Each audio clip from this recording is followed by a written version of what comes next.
Ministrar em nossos corações agora através da palavra, Deus, em nome de Jesus. Amém, galera? Amém. Quantos estavam aqui no congresso, mãos lindas? Tanta mão em homem. Não é da verdade. Bom, eu vou tentar dar continuidade na palavra, não sei se vocês lembram, né? Eu ministrei sobre Daniel. Eu queria dar continuidade sobre naquela palavra, né? Porque lá tinha os ruídos de bomba lá que me permitiu concluir a palavra. Também. Tem um vídeo aí. Só vai.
Amém? Quando você entender a história de Isaac, Sadraque e Abidineiro,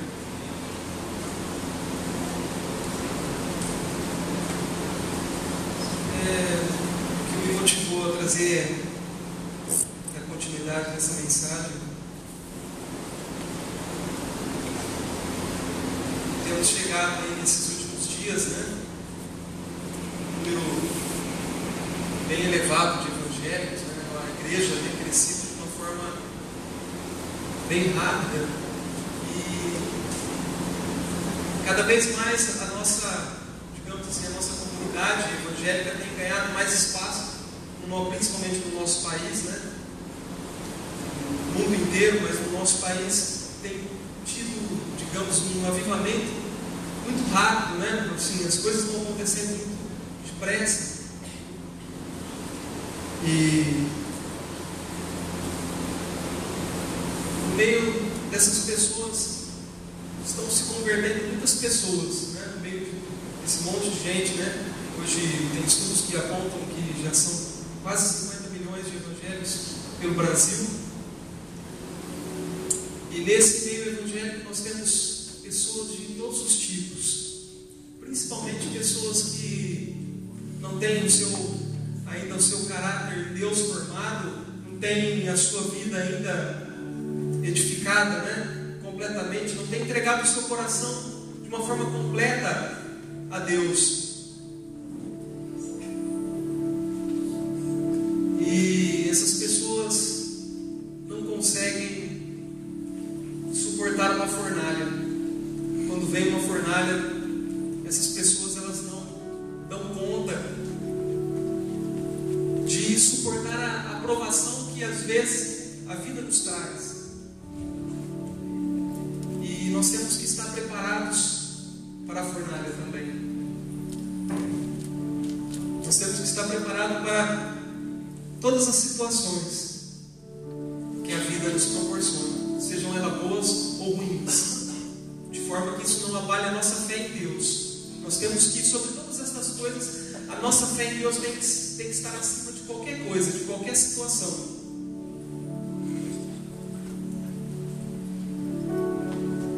E nós não podemos culpar as pessoas, porque são pregados, às vezes é pregado para nós uma teologia falsa, uma teologia que mostra que as coisas são fáceis, que Deus vai prover, independente das circunstâncias.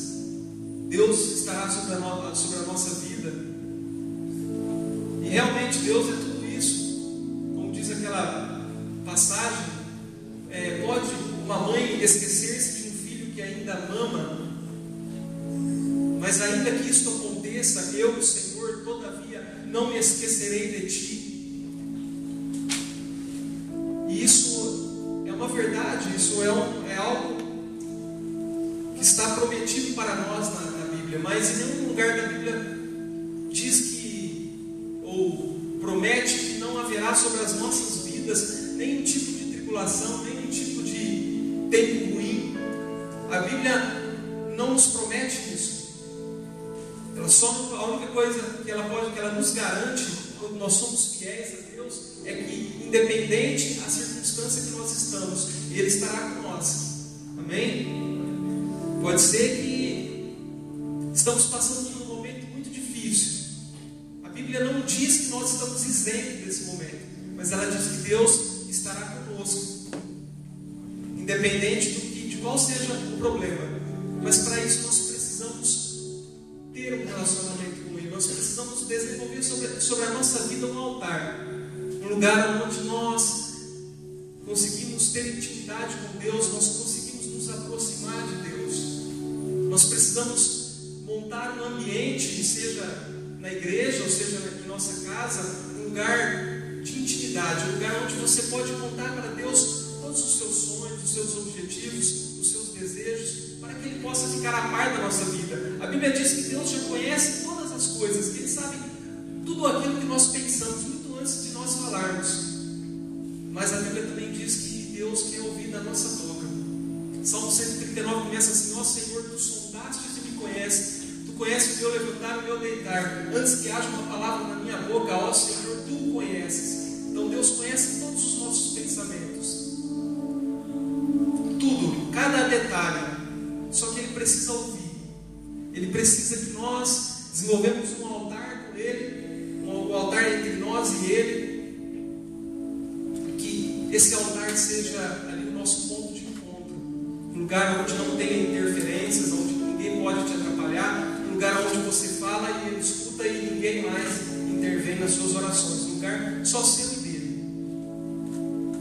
E quando você conseguir montar esse altar na sua vida, quando eu conseguir montar esse altar na minha vida, então, com certeza, quando vier uma fornalha sobre as nossas vidas, nós teremos um respaldo, não só um respaldo de Deus, mas nós estaremos assegurados de que Ele estará conosco e como Ele vai agir. Porque é no altar que Ele Ele se apresenta para nós, é no altar que Ele mostra como Ele se manifesta em nossas vidas. Mas se nós não temos um altar, se nós não temos um lugar onde nós nos encontramos com Deus, se nós não temos um lugar onde nós oramos, porque a oração é um diálogo, é um relacionamento, é uma amizade que você cultiva com Deus. Se nós não temos essa referência, esse ponto de referência, nós não temos como saber como Deus agirá sobre as nossas vidas. Nós não temos como prever o que Ele pode e o que Ele não pode fazer. Nós precisamos então ter esse altar, nós precisamos edificar um lugar aí onde nós possamos ter comunhão com Ele e podemos aí de certa forma crer no que Ele pode ou no que Ele não quer fazer.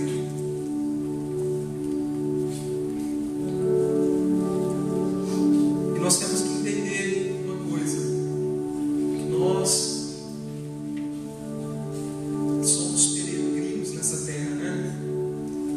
Nós somos peregrinos nesse lugar. Deus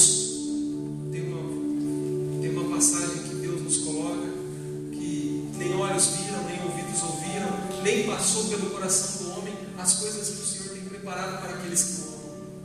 E eu não tenho dúvida que essa passagem não é para agora, não é para o futuro próximo, mas eu tenho quase certeza que isso é para depois da vida, dessa vida, depois da nossa passagem por essa vida, é que Deus tem separado tudo isso. Porque se Ele fizer o que nem olhos viram, nem ouvidos ouviram neste mundo, nós não vamos mais querer sair daqui. E essa não é a vontade dEle.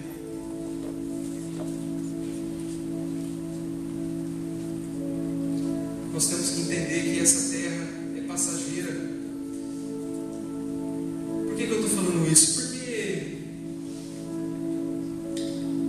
tem muitas pessoas boas aqui, não aqui agora, falo nas igrejas, no geral. Tem muitas pessoas boas, pessoas que oram umas pelas outras, pessoas que amam umas às outras, pessoas que fazem o seu papel de cristão.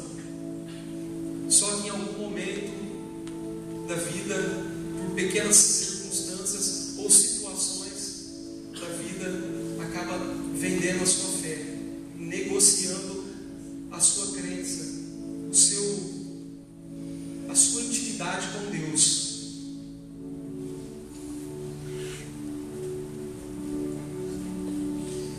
Às vezes, no nosso meio, eu também estou sujeito a isso, qualquer pessoa que está sujeita a isso, em algum momento da vida, trocar a sua vida com Deus, trocar o seu lugar garantido nos céus, trocar aquele espaço que você tem ali no livro da vida com o seu nome, trocar esse espaço por uma paixão, por algo que o mundo nos ofereça, às vezes até mesmo dentro da igreja, e nós temos que ter discernimento para saber aquilo que é bom ou ruim para nós. Nós precisamos ter discernimento sobre aquilo que vai nos afastar ou não de Deus, para que nós possamos aprender a falar não. Nós não podemos trocar a nossa vida com Deus por uma paixão, por um amor passageiro. Nós não podemos trocar a nossa intimidade com Deus por um carro novo, por uma faculdade, por nada. Que você passe por tudo isso, porque isso não tem como você fugir disso. A paixão virá. Para muitos aqui a faculdade, o tempo da faculdade virá, o tempo de estudar virá, o tempo de ter o seu carro virá, mas que nenhuma dessas coisas sejam suficientes, sejam maiores do que Deus na sua vida. Que essas coisas sejam sempre menores, estejam sempre abaixo daquele que criou todas essas coisas. Amém?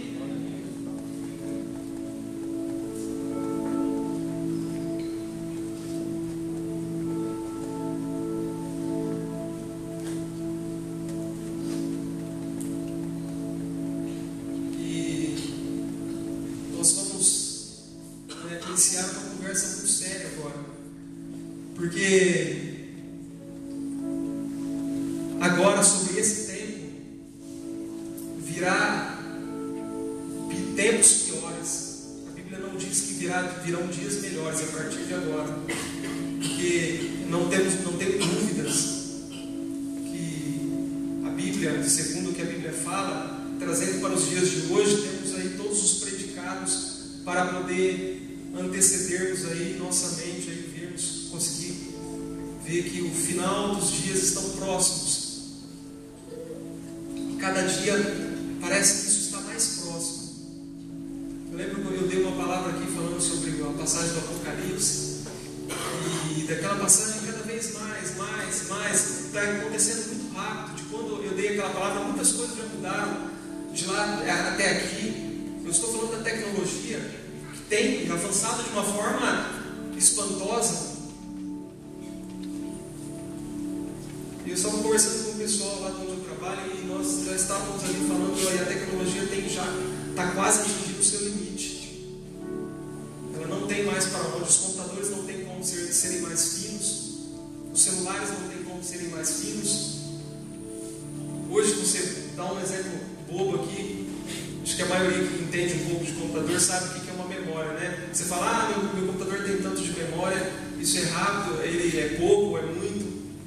Hoje você vou dar um exemplo para vocês. Hoje você compra um computador aí vou falar bem os dados técnicos, 4 GB de memória, que é o padrão. Faz tudo. Faz quantos anos que está nisso? Que não aumenta, o computador não aumenta, não evolui mais. Troca uma coisinha, outra ali, uma aqui, outra ali, mas trocou tipo 100 por meia dúzia, porque a tecnologia está chegando ao seu limite. E quando ela estiver no seu limite, eles começarão a trabalhar já estão trabalhando em tecnologias para analisar o nosso cotidiano, ver o que nós estamos fazendo, o que estamos, daqui a pouco até o que estamos pensando. Eles vão tentar. A gente sabe que isso não vai acontecer, porque Deus zela pelos nossos pensamentos, mas nós temos que estar preparados para isso.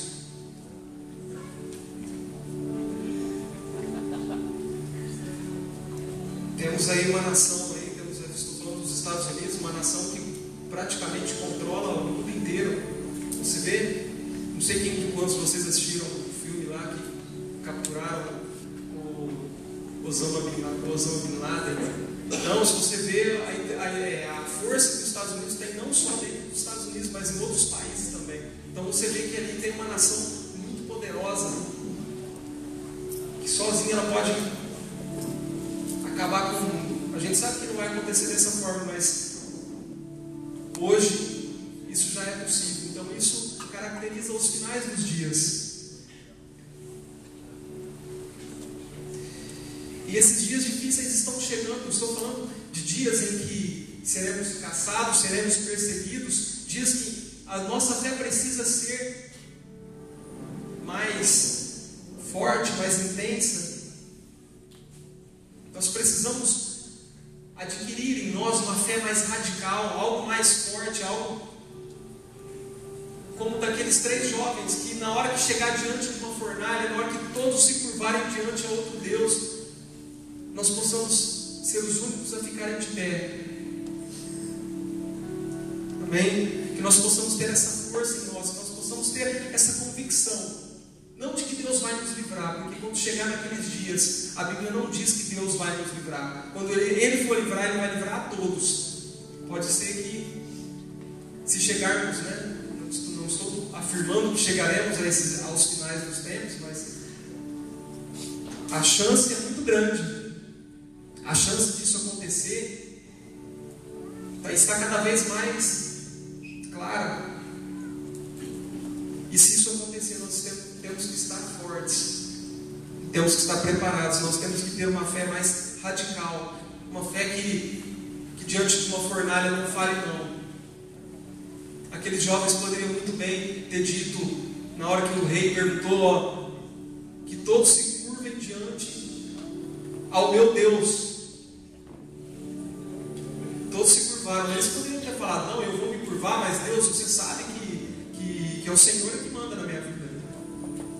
Só que se eles tivessem feito isso, aquele povo, que a Bíblia diz lá no final, que após a fornalha, aquele povo, através de Nabucodonosor, recebeu ali um decreto de que Deus seria Deus da Babilônia. Então, pela fé daqueles 3 homens, foi conquistado ali toda uma nação, porque 3 homens se dispuseram a ir até as últimas consequências. E como sempre, como aconteceu com Abraão, e como aconteceu com muitos outros, é no último minuto que Deus age. Às vezes começa uma aprovação nas nossas vidas e nós já queremos a solução antes dela sequer começar. Mas sabemos nós que Deus age no último minuto. E foi dentro da fornalha que Ele se manifestou. E quando você entrar numa provação, você entrar em um tempo de prova, que Deus permitiu, assim como Ele também permitiu a Jó. Eu poderia ter pego a história de Jó, ao invés desses 3 jovens. Tanto faz, o resultado seria o mesmo.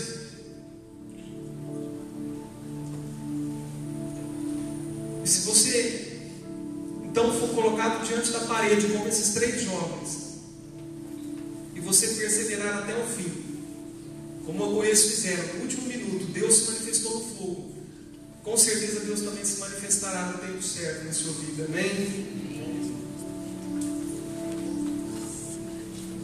O exemplo desses homens,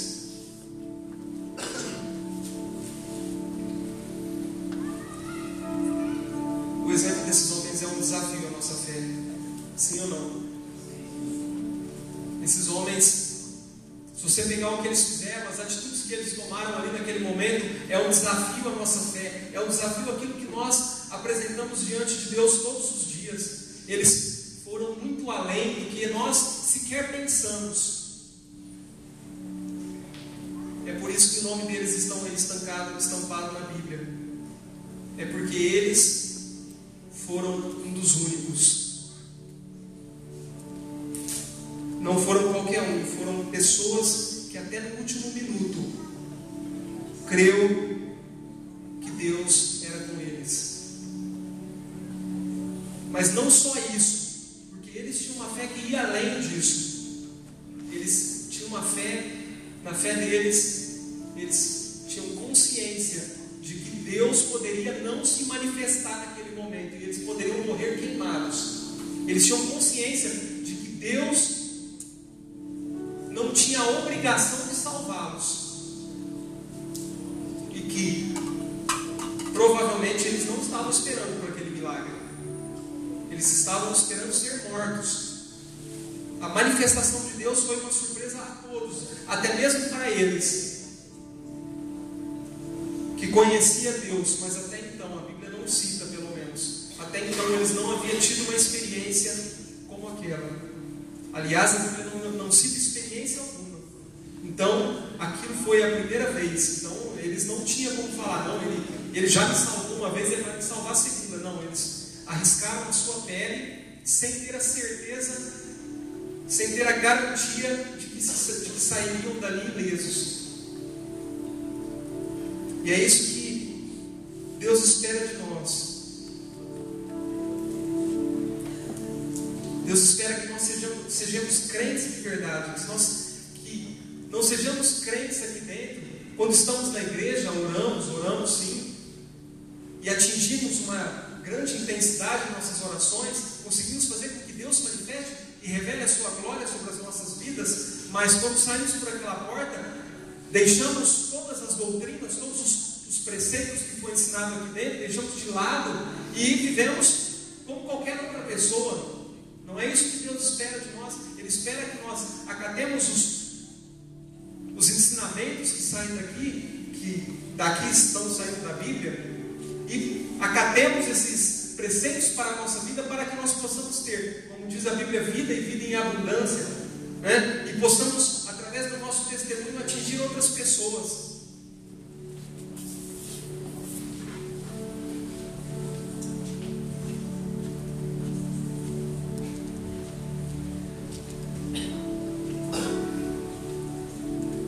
Nós precisamos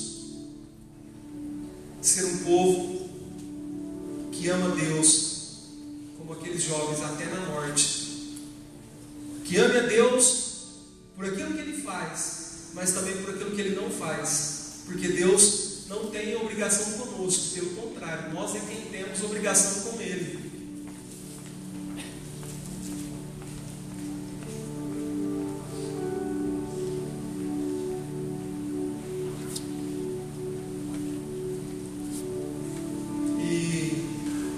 Uma coisa que às vezes pode te constranger agora, mas pode ser que, eu sei aí que na sua mente aí você está cheio de sonhos, de projetos, de desejos, você tem sonhado aí com a sua vida pessoal, profissional, em relacionamentos, casamento e etc. Só que de todos os seus sonhos, pode ser que Deus não assine embaixo de algum deles. Pode ser que tenha um sonho que você muito deseja, que você muito quer, mas pode ser que Deus não vai dar um autógrafo dele lá no veredito final. Ele não vai aprovar alguns sonhos seus, por um motivo ou por outro, não sei te dizer. Isso com certeza vai acontecer com algum sonho ou outro, você pode ter certeza. Não vou te falar, isso para não te falar que é com a maioria, porque de todos os sonhos que temos durante a vida são, assim, perto do montante de todos eles, são todos aqueles que se realizam, né? Aqueles que se concretizam. E o futuro, às vezes, ele não vai agir da forma que nós gostaríamos. E eu quero te falar uma coisa: quando nós entramos para a igreja, quando nós somos um novo convertido, eu vejo assim, Deus, de uma certa forma, Ele exala o seu perfume para a vida desses que estão entrando, e Ele tem que cativar essas pessoas, fazer essas pessoas terem que for uma pequena experiência com Ele. Só que depois de um tempo, esse perfume você vai se acostumando com ele.